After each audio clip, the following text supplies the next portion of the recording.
Bienvenue dans ce tutoriel consacré à la création du symbole de la rose des vents à l'aide du logiciel Illustrator. Première chose à faire si on veut reproduire une rose des vents, il faut d'abord déterminer l'outil de base et donc ici nous allons utiliser l'outil rectangle.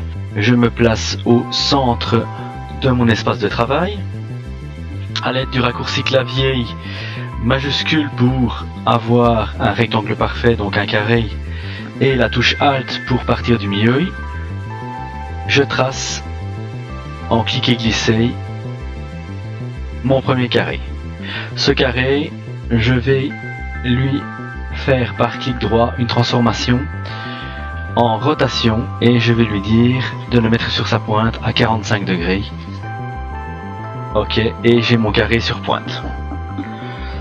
Je vais déplacer ce carré pour pouvoir faire coïncider le centre de mon espace de travail avec la pointe du carré. Voilà, c'est fait.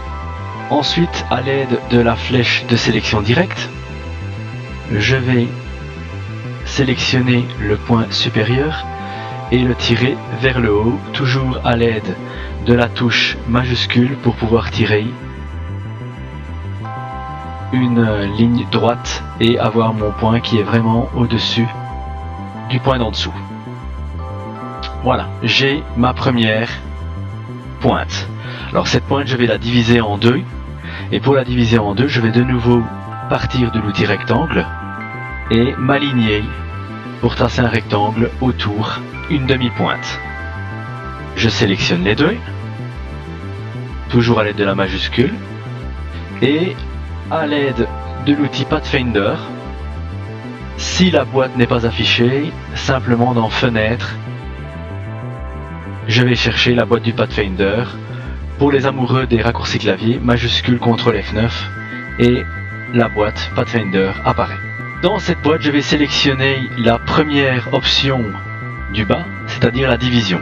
Donc la division a pour but de couper les formes partout où il rencontre des droites.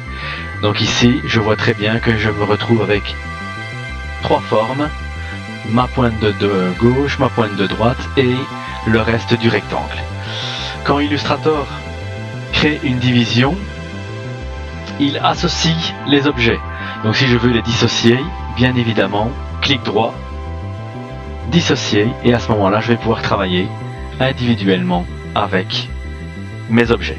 Donc ici, j'ai été sélectionner le rectangle qui était à droite, j'appuie sur Delete et ça l'enlève de mon plan de travail. Ensuite, je vais choisir simplement deux couleurs de remplissage. Donc ici, je peux le laisser en blanc et celle-ci, je vais aller choisir une couleur de remplissage dans la fenêtre nuancier. Voilà, fenêtre nuancier, je vais prendre un magenta et j'ai bien une flèche avec deux couleurs distinctes. Je sélectionne les deux formes par un clic et glisser et je vais associer cette forme. La rose des vents est presque terminée. Je prends l'outil dans la barre d'outils rotation et je vais lui faire une rotation 90 degrés. Alors si je fais la rotation comme ça, je vais vous montrer. Ok, je vais tourner à partir du centre de mon objet. C'est pas ce qu'on veut faire. Nous, on veut tourner à partir de la pointe.